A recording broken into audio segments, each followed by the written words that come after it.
Et là, vous avez la notion plus moderne des kamikazes.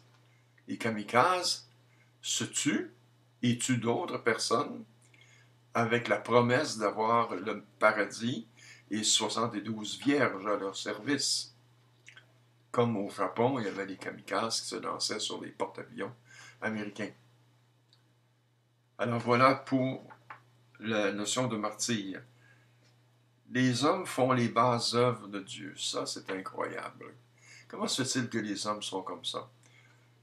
Ils s'imaginent qu'ils tuent au nom de leur Dieu. Ils s'imaginent que leur Dieu n'est pas assez puissant pour régler ses problèmes. Par exemple, si Dieu avait voulu s'emparer de l'Afrique du Nord, il n'était pas capable. Il avait besoin des musulmans pour s'emparer de l'Afrique du Nord. Et même chose du côté de l'Est jusqu'en Inde. Et d'ailleurs, dans le Coran, on dit « c'est Allah qui les tue, ce n'est pas vous ». C'est vous, évidemment, c'est votre épée, c'est votre fusil, mais c'est Allah qui les tue, qui se sert de vous pour tuer. Quelle belle notion de la divinité. La guerre sainte contre les musulmans. Alors, là, je n'ai jamais entendu parler d'un imam parler de la guerre entre deux pays musulmans. Est-ce que c'est une guerre sainte? Peut-être même que c'est une guerre doublement sainte, puisque nous avons deux pays musulmans qui se font la guerre. Nous en avons eu des guerres récemment entre l'Irak, l'Iran, l'Afghanistan. Alors, en quoi est-ce des guerres saintes? Alors là encore, c'est la même chose. Les musulmans qui s'entretuent, ce ne sont pas des œuvres pieuses. Ce n'est pas une guerre sainte. Une guerre, c'est une guerre meurtrière, avec des morts et avec des blessés. Ça ne peut pas être sain. L'Empire musulman a été bâti sur la violence. Alors, j'ai décrit tout à l'heure comment est-ce que ça a été bâti. L'Empire musulman, vous savez que l'Empire musulman, si on prend de la Mauritanie jusqu'au Pakistan, c'est un empire plus vaste encore que l'Empire romain. Plus vaste que l'Empire romain. Alors, il n'y a que l'Indonésie. L'Indonésie a été convertie à l'islam par le commerce. Alors, il faut être honnête, et il faut dire que l'Empire musulman a été construit sur la violence, sauf l'Indonésie. L'Indonésie, à cause du commerce. Mais tous les autres pays, c'était la violence. Et cette violence-là dure encore aujourd'hui. Ce sont des pays musulmans aujourd'hui, pas des pays qui sont redevenus selon leur ancienne religion. La plus grande guerre de religion au monde, de l'histoire, si on veut, ça s'est déroulé en Inde entre les musulmans et les hindous. Moi, je suis allé 2 fois en Inde, une fois en Inde du Nord et l'autre fois en Inde du Sud. En Inde du Nord, c'est très, très visible encore aujourd'hui que les musulmans ont ravagé le nord de l'Inde. Il ne reste plus un seul temple hindou, sauf des petits temples ici et là. Mais il y a même des temples qui ont été démolis, puis on s'est servi des pierres pour construire des mosquées. Alors, les musulmans ont fait la guerre aux hindous, et lorsqu'on arrive dans le sud, on s'aperçoit que les hindous ont réussi à résister aux musulmans. Dans l'Inde du Sud, nous avons de très beaux temples avec de très belles sculptures. Vous imaginez l'affrontement entre les deux religions. Une religion qui interdit toute reproduction de l'être humain, même les plantes. Toute reproduction de la vie, les animaux et les plantes. Et l'autre côté, vous avez les hindous qui reproduisent leur dieu à profusion. Il y a des milliers, on pourrait aller même jusqu'à des millions de reproductions des dieux hindous. Alors, c'était le feu puis l'eau entre les deux. Et cette guerre-là a duré 1000 ans, du 8e siècle au 18e siècle. Ce sont les Britanniques qui ont mis fin à la guerre sainte, à la guerre de religion, il faudrait dire, entre les hindous et les musulmans. Et là, les Britanniques ont apporté leur propre violence envers les deux religions. Et cette guerre de religion aurait fait, selon les historiens, environ 100 millions de victimes, 100 millions de morts. Il y a des historiens qui contestent ça, mais ça n'a pas d'importance. Il y aurait eu juste 1000 morts ou 1 million de morts, ça aurait déjà été de trop. Alors voilà pour le djihad musulman, la guerre supposément sainte. Et il faut être clair là-dessus, une guerre sainte, ça n'existe pas. Ça n'existe pas. Alors maintenant, on va passer au salut dans l'islam.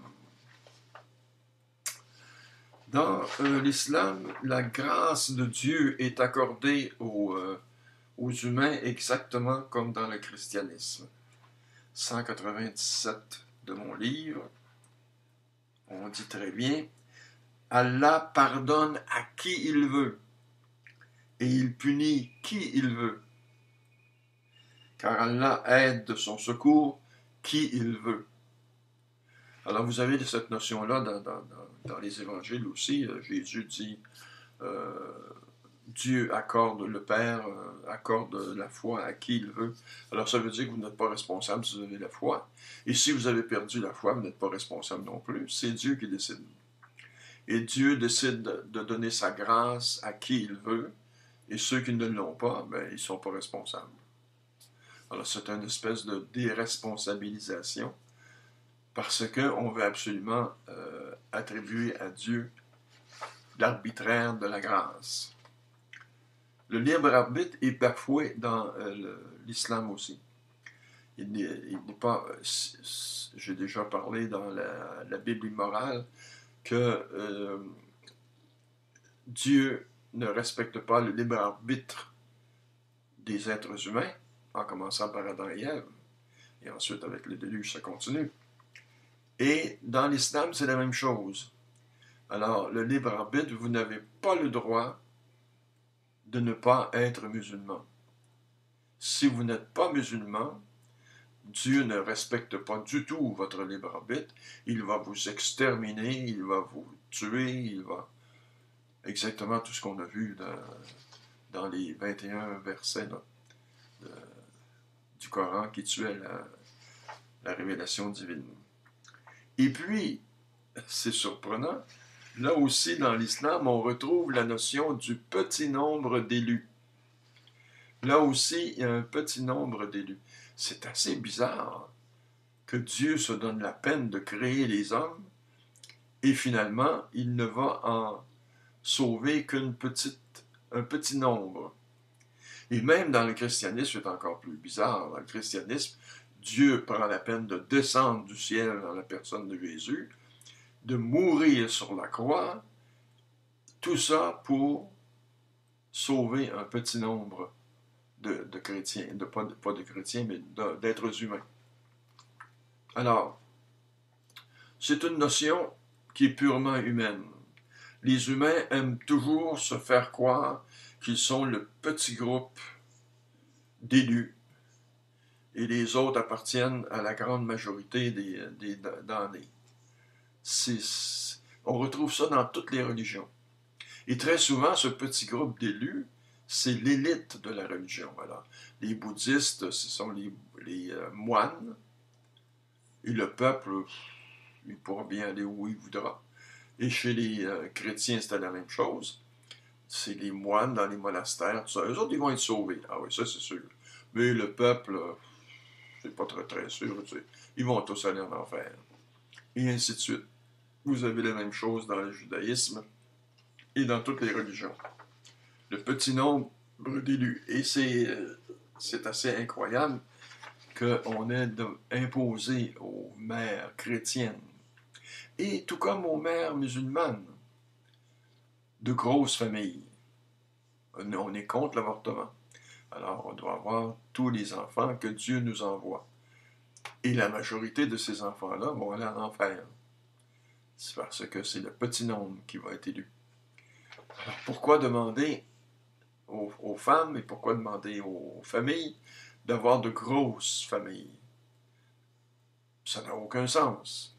C'est comme si on peuplait l'enfer. C'est comme si on faisait de l'enfer le lieu de prédilection pour les êtres humains. Et puis, dans le salut, il y a le rôle de Satan. Alors là, c'est dans le Coran, je vais vous citer.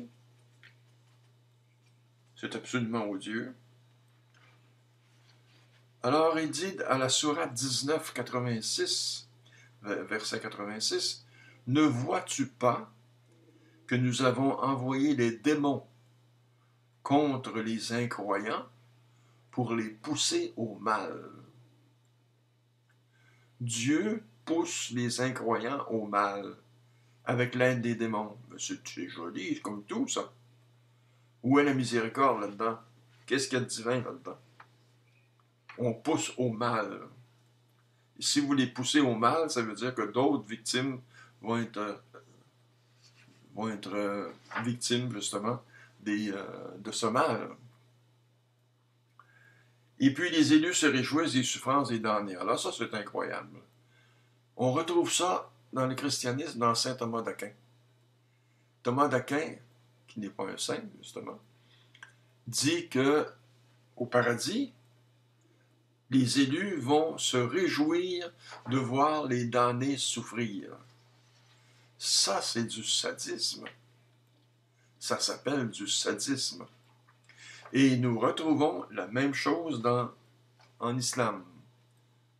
Les élus vont se réjouir de voir les damnés souffrir en enfer. Quelle belle conception! Que c'est donc beau! On voit très bien ici que c'est une conception humaine. Il n'y a absolument rien de divin. Même chose pour tout à l'heure, le rôle des démons et de Satan. Dieu ne peut pas pousser les incroyants à faire le mal. Voyons, ça n'a pas de sens. Mais les êtres humains, eux autres, ils mettent leur volonté là-dedans. Ils ont un point de vue bien humain. Maintenant, on en arrive au troisième point, l'au-delà. Alors, l'au-delà.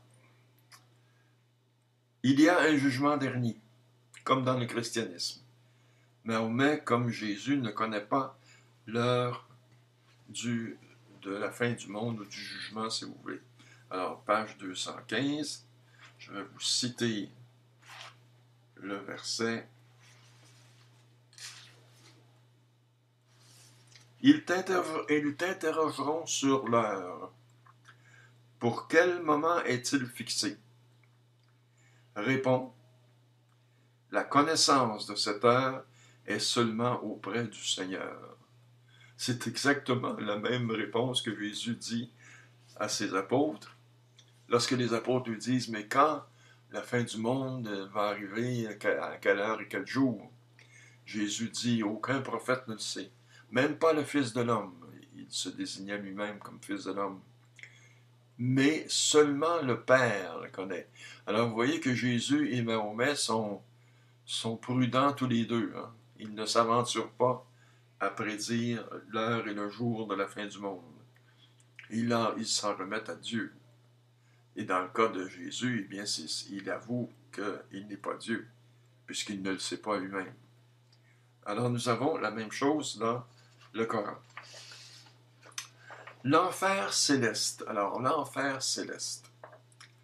Il y a l'enfer terrestre aussi, hein, parce que l'islam est une religion tellement réglementée qu'elle met en cage ces musulmans. Les musulmans sont obligés de faire ci, sont obligés de faire ça. Le pèlerinage, les prières tous les jours, et le ramadan, c'est très, très, très, très précis comme religion. Il n'y a pas de liberté là-dedans. Mais il y a aussi l'enfer sur la terre, quand vous parlez de guerre sainte, et puis toutes les guerres entre les chrétiens et les musulmans, ou entre les musulmans aussi, alors. Et la guerre aussi de la pauvreté, parce que les pays musulmans, actuellement, ils n'ont pas toujours été pauvres, mais actuellement, ils sont pauvres et ils connaissent l'enfer sur terre, alors que beaucoup de dirigeants s'en mettent plein les poches avec le pétrole. Alors voilà pour l'enfer terrestre, mais l'enfer céleste. Alors l'enfer céleste, ce qui est curieux, et ça Jésus c'est la même chose, et puis Mahomet c'est la même chose, ils nous décrivent un enfer avec les notions de la terre. Cet enfer-là, là, ça devrait être quelque chose qu'on ne connaît pas, parce qu'on arrive dans l'au-delà. Mais non, on nous parle de... Il va y avoir du feu, comme sur la terre. Il va y avoir de l'eau bouillante, on va arroser les dents avec de l'eau bouillante. C'est un enfer qui est éternel, un enfer éternel, comme dans le christianisme.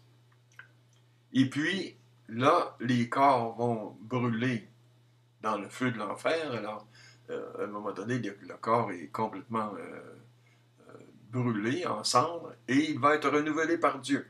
Dieu renouvelle les corps. Ça lui fait beaucoup d'ouvrages, là. Mais il renouvelle les corps et le damné se remet à brûler. Et c'est un enfer terrestre. Je parle de la description terrestre. Il n'y a aucune notion céleste là-dedans. Les chrétiens ont amené une notion céleste dernièrement en parlant de la vision béatifique. Ça, c'est pas pour l'enfer, mais pour le ciel. L'enfer, c'est qu'ils vont être privés de la vision béatifique. Et le ciel, ça va être la vision béatifique. Alors que l'enfer chrétien, pendant tout le Moyen Âge, et même encore dernièrement, c'était des démons cornus, avec des fourches, et puis avec tous les fameux tourments qu'on voit dans la Divine Comédie de Dante. Alors, et puis tout à coup, le pape Pie XII a dit non, ça ne doit pas être ça. C'est plutôt la privation de la vision de Dieu. Mais c'est pas possible, la privation de la vision de Dieu. Parce qu'on nous dit d'un autre côté que Dieu est partout. Donc, il est en enfer. Donc, l'enfer et le paradis. Si Dieu est en enfer, c'est le paradis. Alors, le paradis terrestre, maintenant. Le paradis terrestre et sensuel, c'est-à-dire le paradis qu'on nous décrit, que Mahomet nous décrit, c'est comme le paradis terrestre. Ce n'est pas un paradis céleste. Alors, on nous décrit qu'il va y avoir des vierges, les fameuses houris, qui sont au service des hommes. En passant, on parle seulement que des hommes dans le paradis.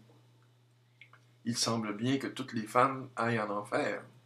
Et d'ailleurs, c'est Mahomet lui-même qui l'a dit quand il a fait son voyage, son prétendu voyage dans l'au-delà. Il a dit, je suis passé par l'enfer, et il y avait en majorité des femmes. Alors, à la place des musulmanes, je ne serais pas très rassuré. Elles ont des grosses chances d'aller en enfer.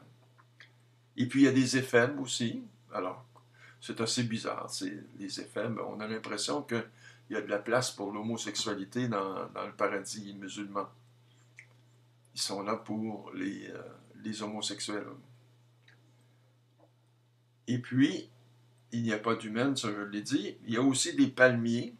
Alors là, le paradis terrestre, ce sont des palmiers, ce sont des rivières qui coulent, il y a des fruits comme on veut, il y a le paradis, il y a du vin, il y a beaucoup de vin. On peut boire beaucoup de vin et sans devenir ivre. On a l'impression que les musulmans, tout ce dont ils se sont privés durant leur vie, sauf les femmes, là, eh bien, ils se l'accordent. L'alcool, ils se l'accordent, ils s'accordent tous les palmiers, puis tout ce que vous voulez, c'est le paradis. Remarquez que Jésus ne fait pas mieux. Jésus, quand il parle du paradis, il dit c'est un grand banquet dans le royaume. Bon, c'est un paradis terrestre, un paradis sensuel, un paradis qui n'a rien à voir avec l'au-delà, le véritable au-delà. C'est tout simplement un banquet où on va bien manger. Les Amérindiens faisaient la même chose. Les Amérindiens s'imaginaient le paradis comme le lieu des chasses éternelles. Alors, il y aurait du gibier, ce serait facile de le chasser, le gibier. Et c'était ça pour eux autres, le paradis. Et ils n'allaient pas vieillir, évidemment, ils n'allaient pas être malades, ils n'allaient pas se blesser. Alors, c'est un paradis sensuel. La dernière chose que je voudrais dire sur le paradis musulman, ou sur l'au-delà du musulman, c'est que nous avons eu au Québec dernièrement un massacre dans une mosquée, la grande mosquée de Québec. Et là, on a parlé beaucoup de vivre ensemble, de vivre ensemble et de vivre ensemble. Et les musulmans ensuite sont arrivés en disant « Nous voulons avoir nos cimetières ». Donc des cimetières séparés des chrétiens. Alors ça veut dire que c'est beau le vivre ensemble, mais pas le mourir ensemble.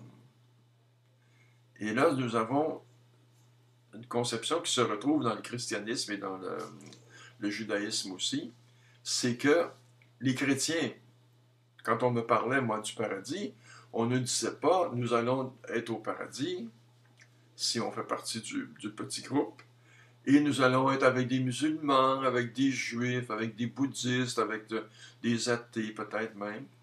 Non, non, on avait l'impression qu'il n'y avait que des chrétiens qui allaient au paradis. Les juifs, c'est la même chose, il n'y a que des juifs qui vont au paradis. Et les musulmans, il n'y a que les musulmans qui vont au paradis. Et d'ailleurs, dans le Coran, on l'a vu, on voue les juifs à l'enfer et les chrétiens aussi à l'enfer. Il n'y a que les musulmans qui vont au paradis. Alors, à la fin de cette troisième partie, il faut en conclure que ce soit le djihad, que ce soit le salut ou que ce soit l'au-delà, tout ça, ce sont des histoires humaines, des imaginations humaines. Il n'y a rien de divin là-dedans. Il n'y a pas de nouvelles conceptions. On ne nous révèle absolument rien de nouveau sur l'enfer, sur le paradis, sur le... Non, on répète ce que le christianisme a dit, ou ce que le judaïsme a dit. Et il n'y a rien de nouveau. Et pourtant, on prétend qu'il fallait avoir une troisième révélation pour compléter les deux autres. Alors, je vous laisse à ces réflexions. Je vous remercie de votre attention et nous allons avoir une quatrième partie qui va mettre fin à ces entretiens sur le Coran. Merci.